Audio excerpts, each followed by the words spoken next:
Oregon Capitol Chronicle just put out this article a couple days ago, 6 days ago, and it really stood out to me when I saw it in my newsfeed.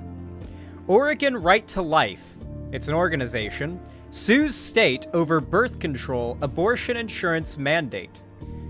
The anti-abortion group wants insurance companies to offer it as a special plan that doesn't cover emergency contraception. A leading anti-abortion advocacy group is suing state insurance regulators in a case that could hobble a landmark Oregon law requiring insurance companies to cover abortion and contraceptives. The Reproductive Health Equity Act, mind you, this is in Oregon, a pretty progressive and pretty hard blue state, all things considered, as far as its general population goes, although geographically, you know, we all know the problems you get when you go east in the state of Oregon. That aside, very progressive state, and yet these right-wing radical fundamentalist groups are still leveraging the monetary power they have because these far-right money groups back them. Groups like, for example, and I would be very willing to bet that these groups are being represented by either this exact group or some group very similar. Hypers in chat if you are familiar with the Alliance Defending Freedom. By name, it sounds like a really cool, it sounds like a cool name, cool organization, cool, group of people. They don't sound bad, right? An alliance defending freedom? Yo? I like alliances about defending freedom. That sounds fucking dope.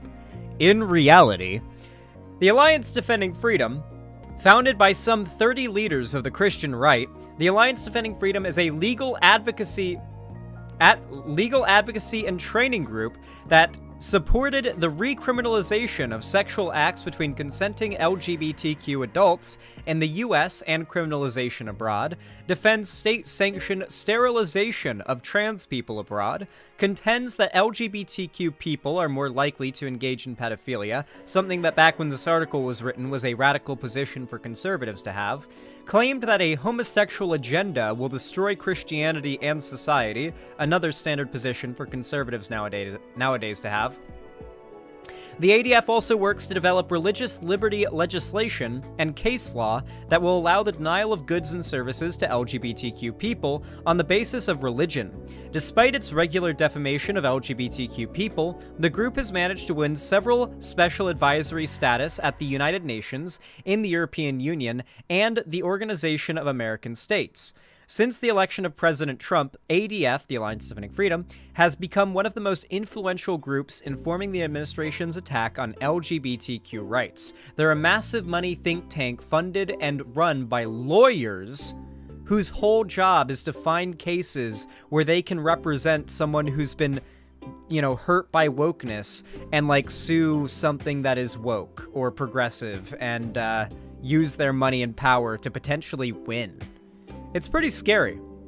The Reproductive Health Equity Act, passed in 2017, requires every private insurer in the state to cover reproductive health services, including contraceptives, at no cost to patients.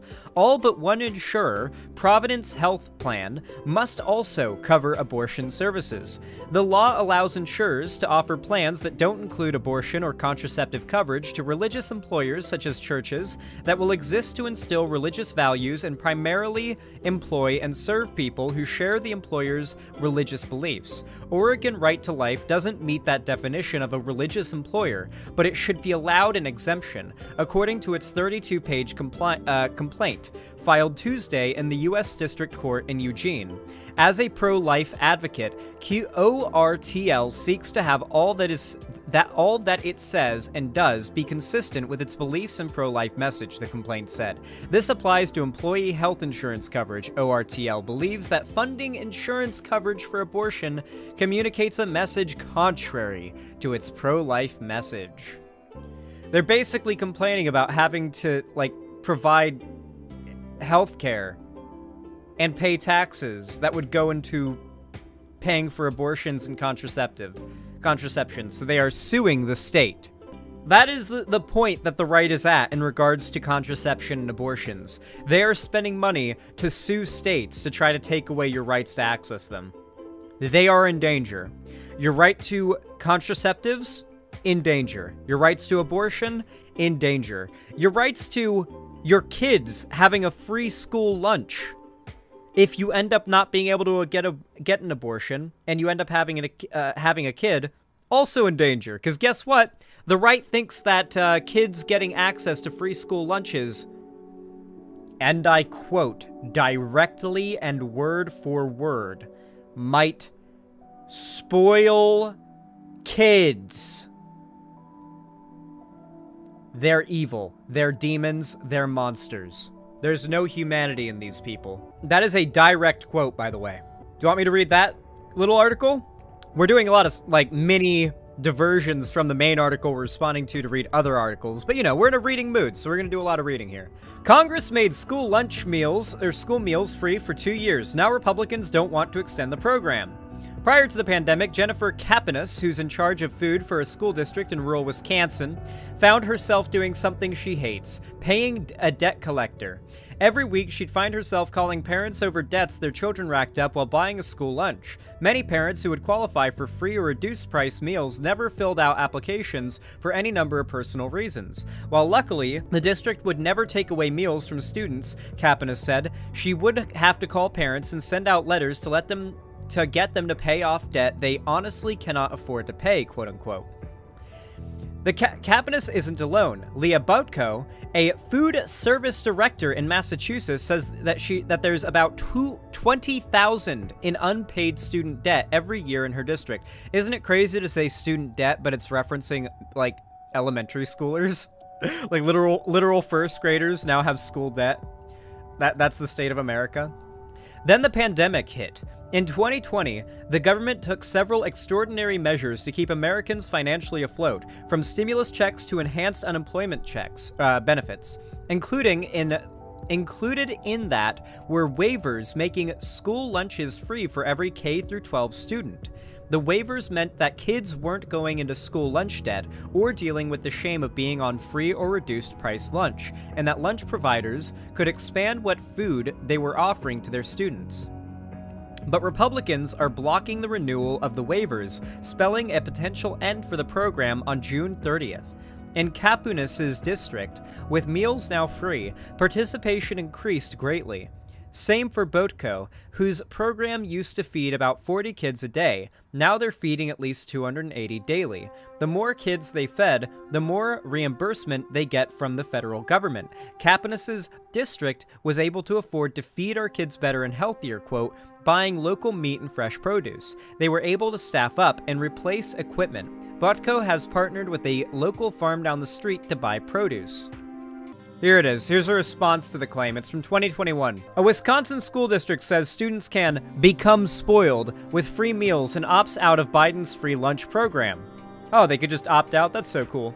A federally funded U.S. Department of Agriculture program that was launched in April gives free meals to all K-12 students regardless of income, but students who are in the Waukesha school district won't get to participate in that program, as it is the only district in Wisconsin to opt out of it. The reasoning for opting out was that families could become spoiled. Milwaukee's NPR station that reported last week that on June 9th, the Waukesha School Board voted to forgo the pandemic-free free meal program that extends through June 30th. While many lawmakers and advocates said the program was necessary to help prevent child hunger during the pandemic, the district's board members opposed the program and said families that could afford to feed their children should do just that. I had 3 kids. I had them, so I'm going to feed them. I feel like that's the responsibility of the adult.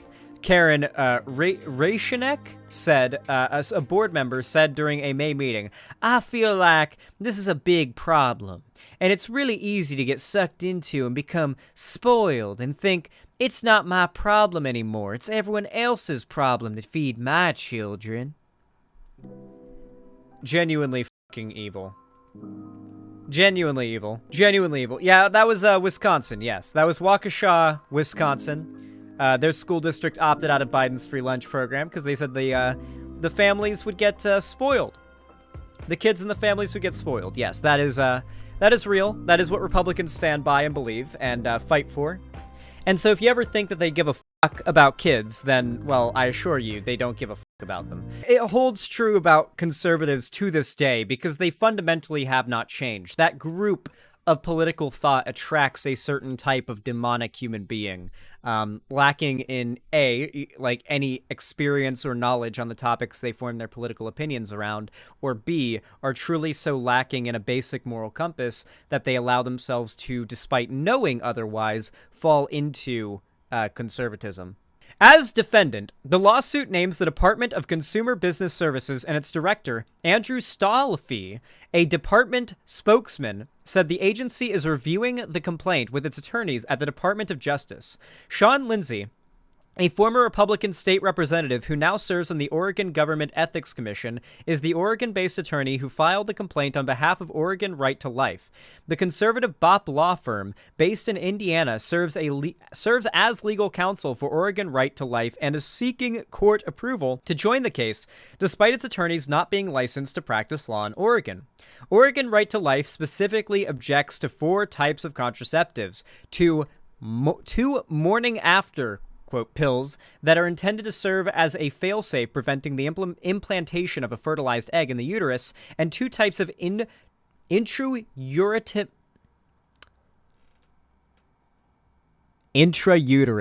There we go. Had to undyslexia that word for a second. I had to look at it as it kind of unscrambled and be like, yep, intrauterine. Intrauterine devices, because the long-term internal contraceptive could prevent a fertilized egg from implanting if it's inserted up to 5 days after intercourse.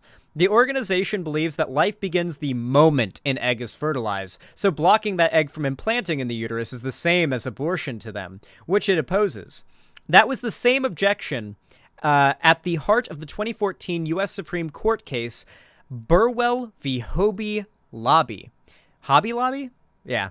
A 5-4 decision from the court's conservative majority that allowed companies with a small group of owners to deny contraceptive coverage if the owners objected to including contraceptives in their firm's insurance plans because of their religious beliefs. The Obama administration responded to that ruling by requiring insurance companies to offer contraceptive coverage directly to employees without going through their employer-based plan.